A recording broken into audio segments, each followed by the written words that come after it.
Mr. President, I rise just for a few moments to make a few comments regarding the pending legislation that deals with the currency policies that China has had in place, which have proven to be adverse to American workers.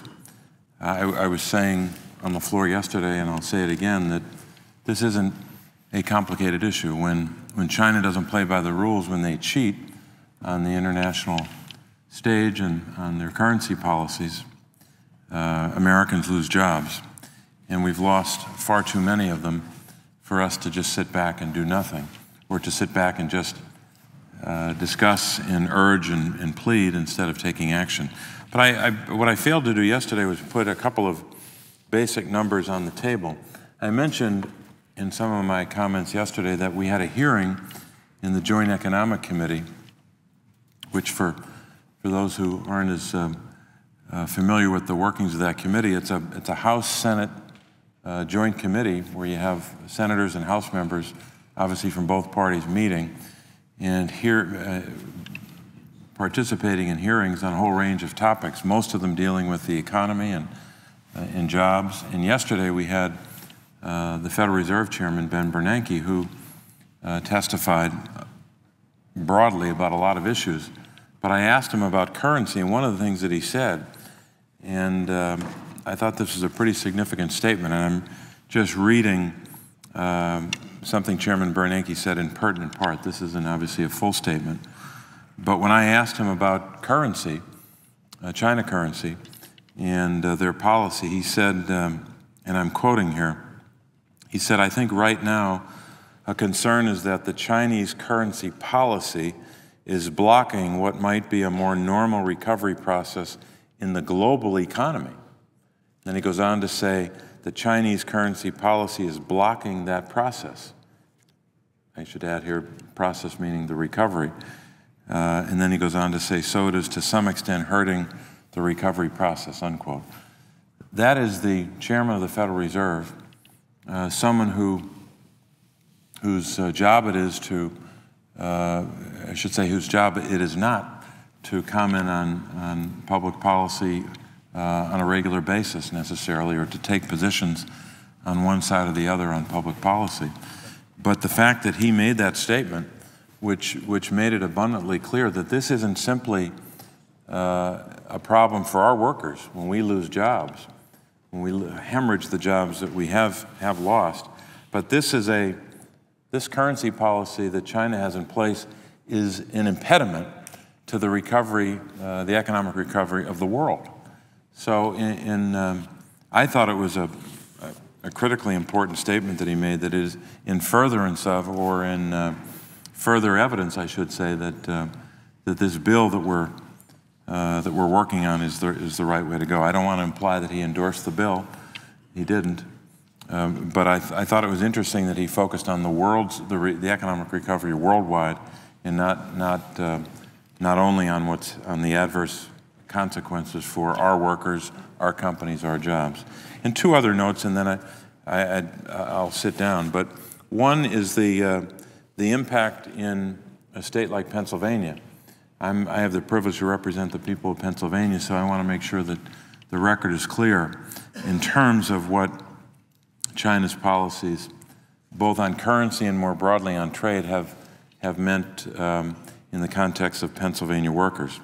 A report released just recently by the Economic Policy Institute, and you hear so-called EPI quoted a lot, but the Economic Policy Institute estimates that from the year 2001 through 2010, our trade deficit with China has led to the loss of 106,970 jobs in Pennsylvania, almost 2% of total employment in Pennsylvania.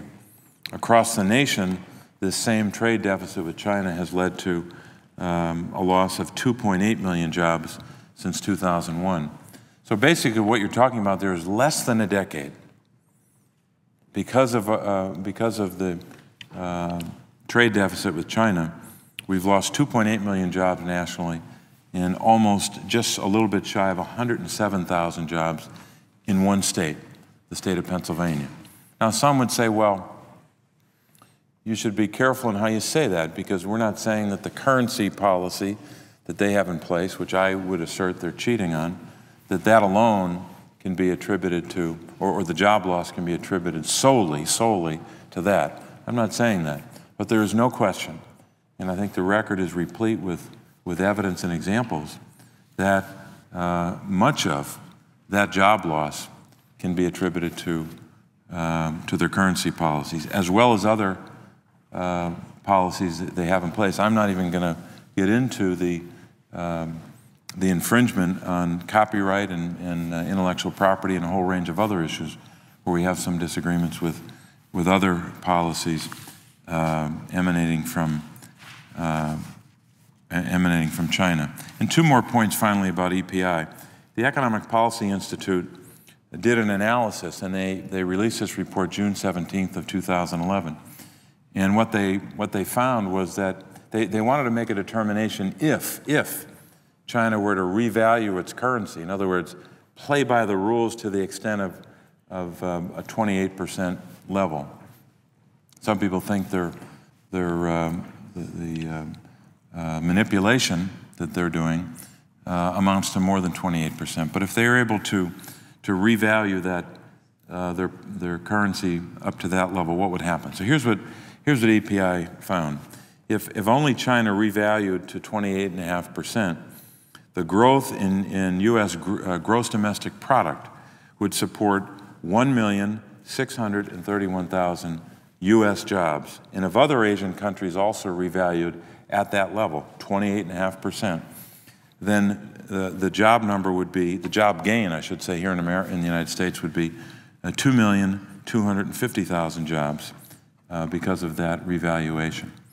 And I mentioned the study yesterday, and I said, what if they're off? What if their estimates are off?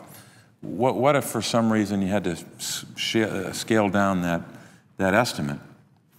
Well, if 1.6 million jobs, if they're off by even a lot, that's still a big job number. And if you add in the other Asian countries, which are obviously impacted by the policies in China, you're over 2.2 million jobs, and even if that's off, it's still a lot of jobs. So this is a jobs bill.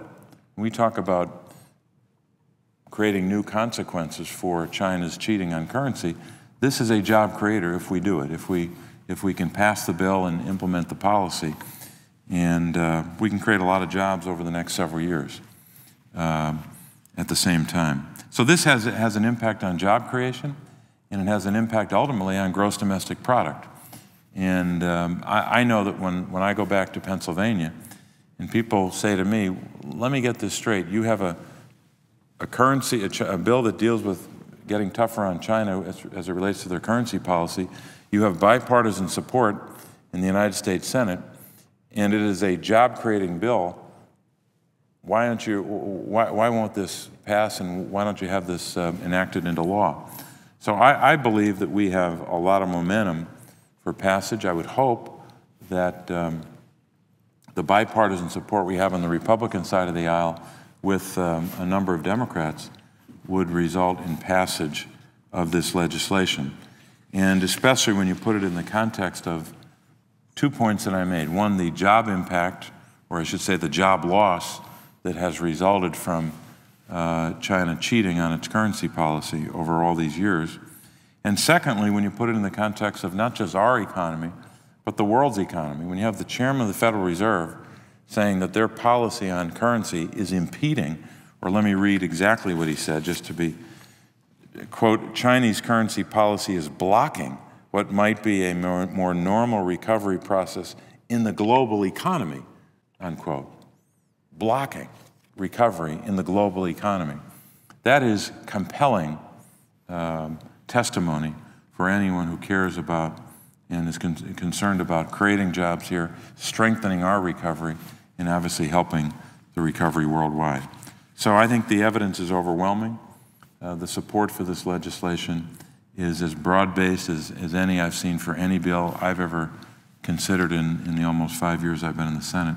So we need to finish the debate on this week and get a vote, and I would hope that we would continue to have an overwhelming vote that reflects the overwhelming support across the United States. And Mr. President, I would yield the floor and note the absence of a quorum.